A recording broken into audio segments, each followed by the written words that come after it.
নমস্কাৰ সকলোকে স্বাগতম জনাইছো চেনেলটোৰ আকৌ এটা নতুন ভিডিঅ'লৈ। তো আজিৰ এই ভিডিঅ'টোত আমি 29 এপ্ৰিল আজি SSC GT এক্সামত হৈ যোৱা প্ৰথম শিফটৰ 25টা মেমৰি বেসড কুৱেশ্যন ডিসকাস কৰিম জিকে আৰু কাৰেণ্ট এফেয়াৰ্ছৰ। গতিকে ব্লগ ভিডিঅ'টো আৰম্ভ কৰোঁ।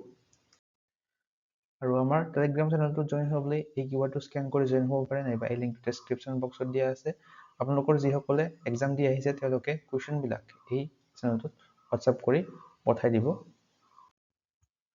প্ৰথম কুৱেশ্যনটো হৈছে what is the main function of lysosomes in a cell. তো কোষত লাইসোজোমৰ মূল কাৰ্য কি? তো সায়েন্সৰ এটা কুৱেশ্যন আহিছিলে। তো লাইসোজোমৰ মূল কাৰ্যটো হৈছে waste disposal and digestion. Option B টো ইয়াৰে শুদ্ধ হ'ব, আৱৰ্জনা নিষ্কাশন আৰু পাচন। নেক্সট কুৱেশ্যনটো হৈছে what type of action is beating of the heart. তো হৃদযন্ত্ৰৰ স্পন্দনটো এটা কেনেধৰণৰ প্ৰক্ৰিয়া? আমাক চাৰিটা অপশ্যন দিয়া আছে। অনৈচ্ছিক ক্ৰিয়া, ঐচ্ছিক ক্ৰিয়া, প্ৰতিবৰ্ত ক্ৰিয়া নে যান্ত্ৰিক ক্ৰিয়া।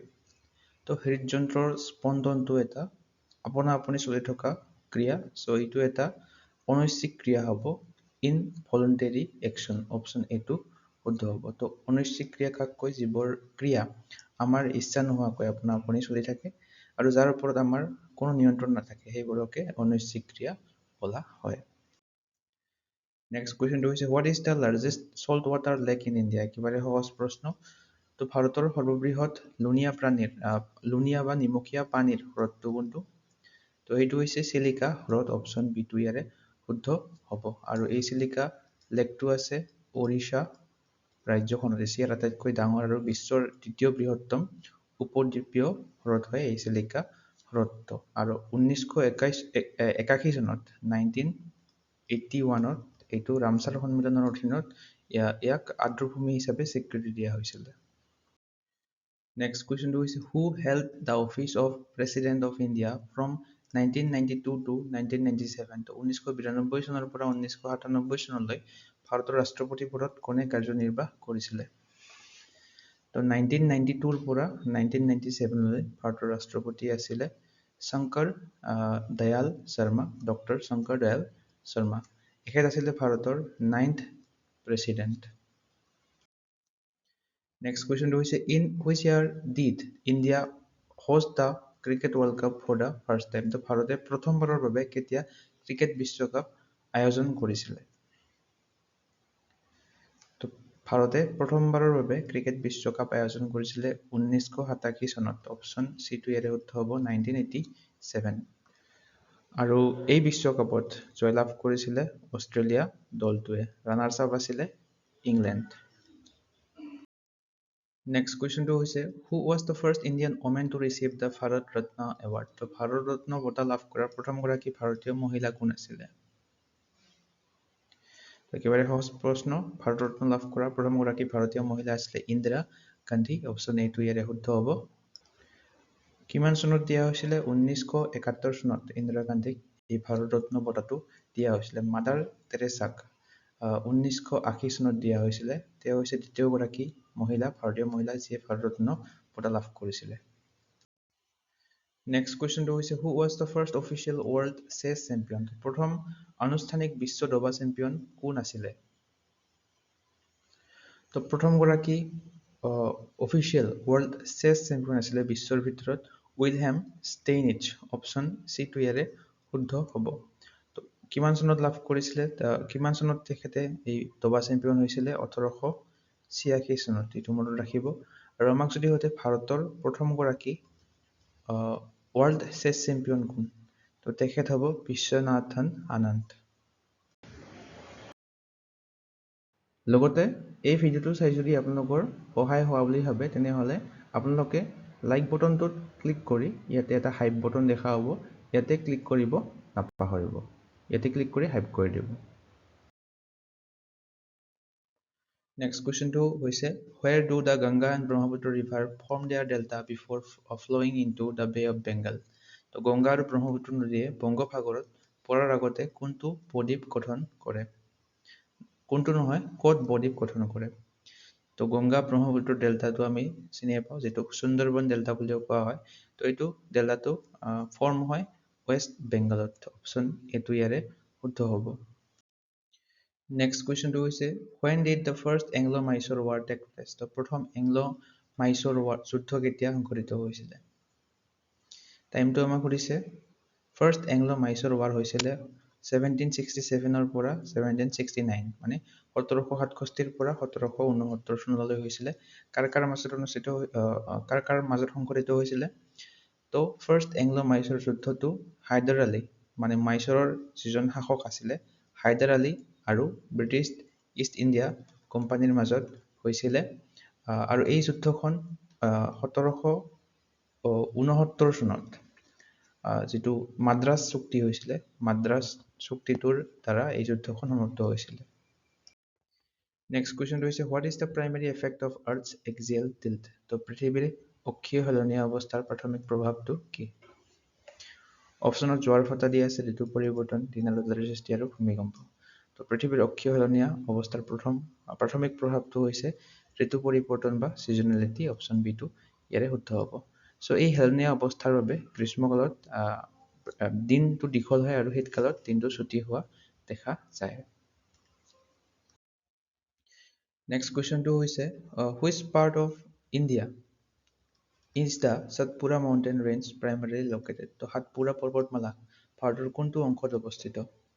তো সাতপুৰা পৰ্বতমালাখন আছে মধ্যপ্ৰদেশ আৰু মহাৰাষ্ট্ৰ ৰাজ্য দুখনত বিস্তৃত হৈ।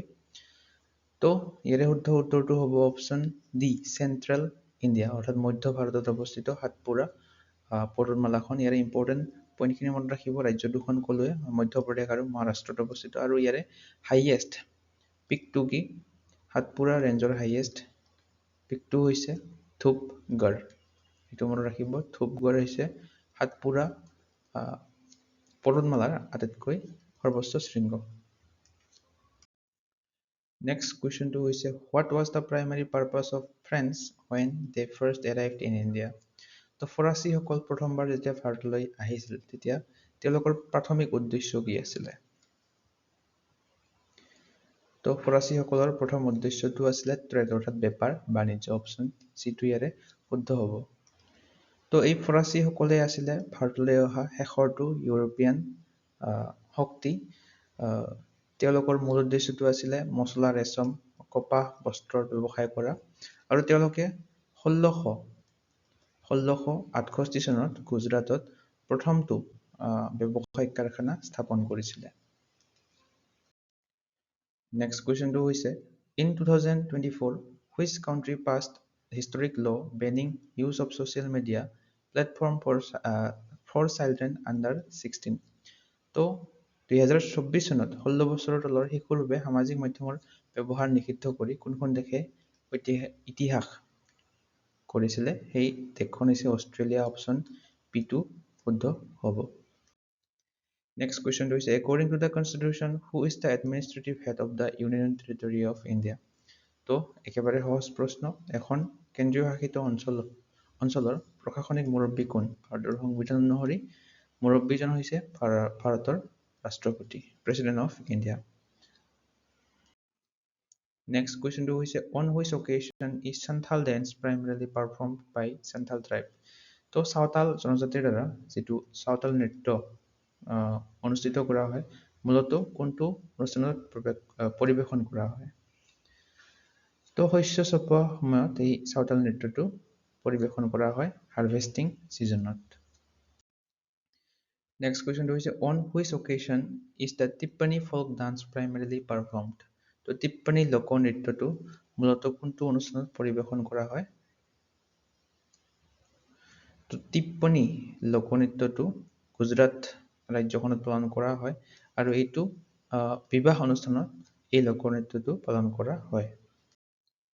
নেক্সট কুৱেশ্যনটো হৈছে who was the constitutional advisor to the Constituent Assembly of India?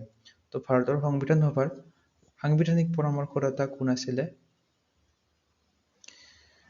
তো তেখেত আছিলে sir BN Rao, option C টো ইয়াৰে শুদ্ধ হ'ব। তেখেতক 1946 চনত 1946ত সাংবিধানিক পৰামৰ্শদাতা হিচাপে নিযুক্তি দিয়া হৈছিলে। নেক্সট কুৱেশ্যনটো হৈছে what is the written document or information given by a security guard after an inspection or an incident called?